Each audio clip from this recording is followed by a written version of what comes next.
कहा गया। 5 स्थान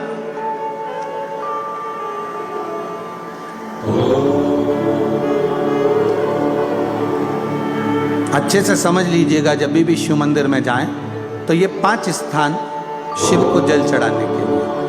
ये रखा है शिवलिंग, गोल जलाधारी, ये चरण जहाँ से पानी नीचे की ओर जाता है।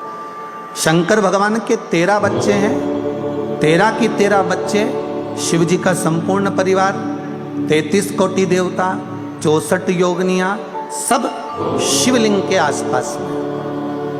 आप शंकर जी के मंदिर में जाकर ये कभी ना विचार करना कि पार्वती जी को ढूंढना पड़ेगा या गणेश जी को ढूंढना पड़ेगा या कार्तिकेय जी को ढूंढना पड़ेगा या भैरव को ढूंढना पड़ेगा। हमें शंकर के मंदिर में जाकर किसी देवता को ढूंढने की जरूरत नहीं है। जहां शंकर भगवान का शिवलिंग रखा हुआ है वो माता जी का हस्तकमल है, माता पार्वती जी का स्थान है। जहां शिवलिंग रखा है वो शंकर भगवान है। जहां जलाधारी है उस जलाधारी के पास में जहां पानी बहता है बीच में अशोक सुंदरी का स्थान है। जहां से पानी बह रहा है उसका राइट भाग वहां गणेश जी का स्थान है, लेफ्ट भाग कार्तिकेय जी का स्थान है। शंकर भगवान के ऊपर जो जल गिर रहा है वो शंकर भगवान की 5 लड़कियां, जया, विषहरा, शामलीबारी, दौतली, देव, ये शंकर जी की 5 बेटियां ऊपर हैं। जहां से पानी बहकर उस निकासी से, जहां नाली बनी रहती है, पानी जहां से निकलकर बाहर मंदिर के जा रहा है वो 33 कोटि देवताओं का स्थान है। इसलिए सारे मंदिरों की परिक्रमा हो सकती है पर शंकर जी के मंदिर की परिक्रमा नहीं करते, क्योंकि वो जल जो जा रहा है